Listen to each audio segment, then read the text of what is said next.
दोस्तों drama serial माँ नहीं सासू में बहुत ही अच्छा ड्रामा बन चुका है। इसके नेक्स्ट आने वाले एपिसोड में आप लोगों को दिखाया जाएगा कि आखिरकार जब मेहरीन को जैसे होश आता है तो वो अरूज को बुलाती है, सलमान को कहो अपने पास बुलाओ। सलमान जैसे उसके पास आता है तो मेहरीन कहती है कि बेटा तुम्हें मुझसे कोई भी नहीं छीन सकते, तुम ही मेरी उम्मीद हो, मेरी उम्मीद क्यों तोड़ना चाहते हो, क्यों मुझे मेरी खुशियाँ मुझसे छीनना चाहते हो। मुझे बताओ जो कुछ भी तुम्हें चाहिए, पैसा जायदाद सब कुछ मैं आपको दे दूँगी, अपना सब कुछ बर्बाद कर दूँगी, लेकिन तुम ऐसा ना करो मेरे साथ।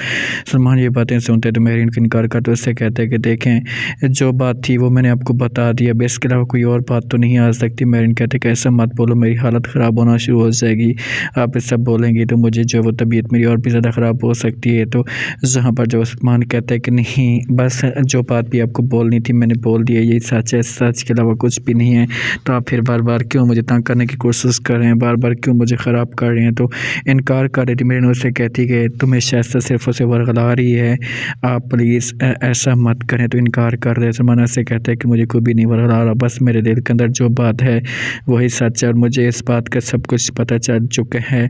मेरे साथ सिर्फ और सिर्फ जो वो फ्रॉड हो रहा है, मैं किसी का भी बेटा नहीं और मुझे किसी की कोई टेंशन नहीं है और ना ही मैं किसी के पास अब जाना चाहता हूँ, ना किसी के साथ बात करना चाहता हूँ, क्योंकि जो कुछ भी मेरे साथ हुआ है ना से अब दिल अंदर से टूट चुका है। इनकार कर देती है, जहाँ पर फ़ौरन आकर समझाने की कोशिश करती है। मेरी लेकर सलमान कहाँ से बातें सुनते हैं। दूसरी तरफ आप लोग ये भी देखेंगे कि रोज़ को आ जाता है गुस्सा और ये पहुँच जाती है दरीस के पास और जाकर बात करती है और कहती है कि आप लोग क्यों ऐसा कर रहे हैं, बताओ तो सही, आप मेरी माँ को क्यों बर्बाद करना चाहते हैं। आपने एक छोटी सी गलती की वजह से आज मेरी माँ की ज़िंदगी बर्बाद हो गई है, ये सब कुछ आप लोगों की वजह से हुआ है। अगर आपकी बेगम और आप इतनी लालच ना करते तो कभी भी ऐसा ना होता, लेकिन इनकार कर देती है। जहाँ पर फ़ौरन अदरीस और समझाने की कोशिश करते और कहते कि ऐसा कुछ भी नहीं है जैसा आप सोच रहे हैं, हमारे दिल में ऐसी बात नहीं है, सिर्फ और सिर्फ मजबूरी थी जिसकी वजह से हमने सब कुछ किया है। तो आगे से रोज़ कहती है कि सब कुछ पता है मुझे, मेरे साथ सबूत मेरे पास मौजूद हैं, हर चीज़ को मैं जानती हूँ। आप लोगों का ये टारगेट था, आप लोगों ने इस कार के ऊपर कब्जा करना था, इसी वजह से इस किस्म का कदम उठाए। अदरीस कहता है कि आप झूठ बोल रही हैं, तो यहाँ पर इनकार कर देते हैं। फ़ौरन रोज़ उससे कहती है कि मैं झूठ नहीं बोल रही, जो बात है वो सबको सच बता रही हूँ, लेकिन एक बात कान खोल कर सुन लो, आपको किसी भी सूरत में इस मकसद पे मैं कामयाब नहीं होने दूँगी।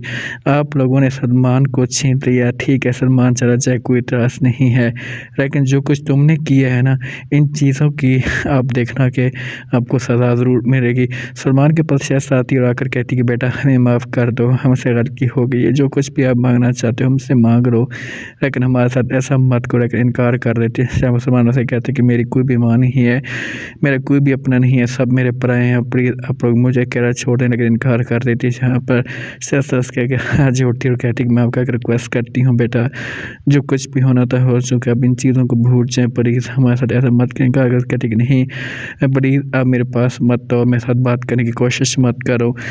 अब ये दिल अंदर से छलनी बन चुका है, जो तकलीफ़ें आप लोगों ने मुझे दी हैं ना ये मैं कभी भी नहीं भूल सकता। अब मैं हमेशा के लिए आपको चाहे वो छोड़ कर चला जाऊँगा। लेकिन शहज़ाद हाथ जोड़ती और कहती कि नहीं तुम कहीं भी नहीं जाओगे, तुम कहाँ पर जाओगे मुझे बताओ तो सही, अब जहाँ पर भी जाओगे हम आपके बगैर क्या रह पाएंगे, बस हमने मेहरीन को बचाना था इसी वजह से सब कुछ किया था। सलमान कहता है कि मुझे सब कुछ पता है कि आप लोगों ने क्या किया था। बस यही भी आती है और आकर सलमान के साथ बात करती और समझाने की कोशिश करती और कहती कि आपकी वजह से बहुत सारे लोग परेशान हैं, बस प्लीज़ आप ये सब कुछ माफ़ कर दें, उनको छोड़ दें अपने हाथ। लेकिन का सलमान कहता है कि नहीं मैं सब कुछ नहीं कर सकता, जो कुछ भी किए जा रहे हैं ना अब मेरा यहाँ पर रहने का कोई भी हक़ नहीं है। लेकिन इनकार करते वैसे ऐसे कहती कि नहीं प्लीज़ आप ऐसा मत करें, बस उनको माफ़ भी तो किए जा सकते हैं ना, गलती इंसानों से होती है, उनसे गलती हो गई है, लेकिन प्लीज़ उनको आप इतना ज़लील मत करें। शुक्रिया।